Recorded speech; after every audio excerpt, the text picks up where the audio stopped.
Prenons un exemple pour essayer de voir un peu l'étendue du problème. On va supposer qu'on a un bin département. Et sur ce bin département, j'ai une méthode add commune. Un département peut avoir plusieurs communes. Donc là, j'ai une relation 1P entre département et commune. Et puis j'appelle add commune avec, par exemple, en paramètre Paris. Je sais que quand j'ai une relation 1P, on va supposer qu'elle est bidirectionnelle pour simplifier les choses. Dans ma table commune,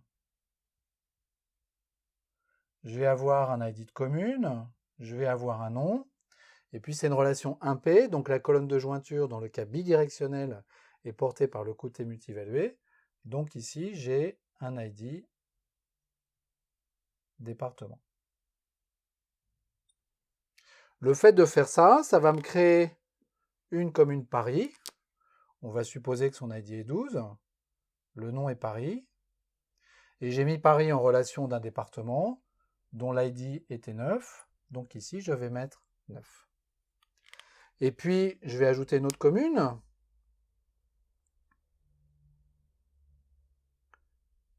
Add commune Nantes. Donc, j'ai une deuxième commune qui va être créée, dont l'ID est 13, dont le nom est Nantes, et je l'ai mise dans le même département que Paris, donc ici, l'ID du département, je m'attends à ce que ce soit le même, et ce que ce soit Nantes. Qu'est-ce qui va se passer du côté de la base de données si je refais un add commune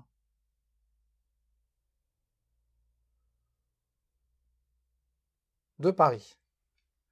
Si je refais un add commune de Paris, la base de données va me dire, mais moi cette commune je l'ai déjà, elle a un ID qui est 12, je ne vais pas créer une deuxième commune avec la même clé primaire, ça c'est interdit, et elle est déjà en relation avec ce département. Donc ce deuxième ajout qui est fait ici, la base de données va me dire, bah ça c'est déjà fait.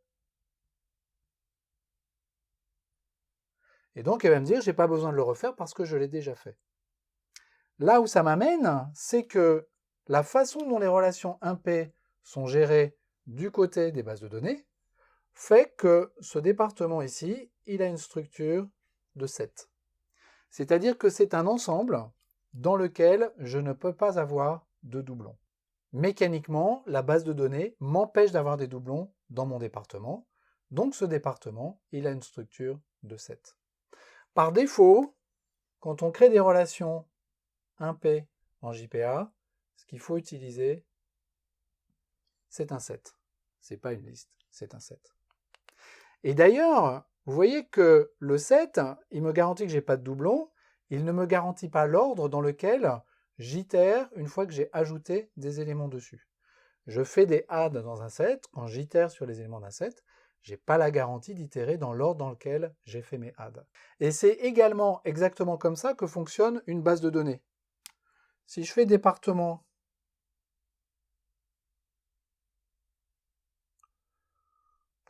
.get commune,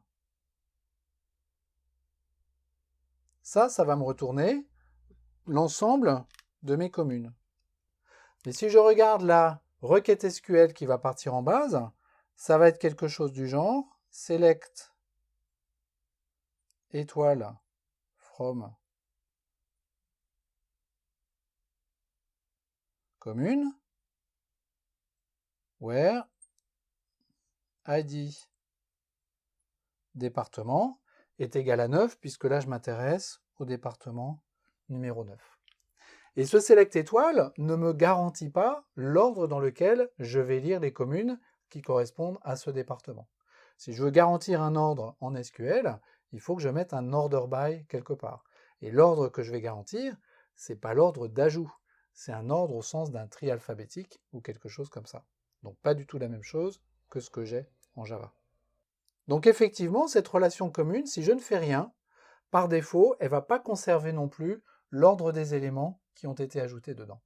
Donc cette relation 1P, elle a vraiment toutes les caractéristiques d'un set, pas de doublons et pas d'ordre.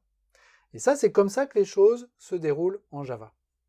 Alors maintenant, qu'est-ce qui se passe quand j'ai envie d'avoir une liste. Une liste, je peux avoir des doublons et j'ai un ordre. L'ordre dans lequel j'itère sur les éléments d'une liste, normalement, doit correspondre à l'ordre dans lequel les éléments ont été ajoutés dans la liste. Ça, c'est quelque chose qui est assez compliqué à faire, c'est quelque chose qui est un peu sophistiqué, qui est également coûteux, et c'est ce que nous allons voir à présent.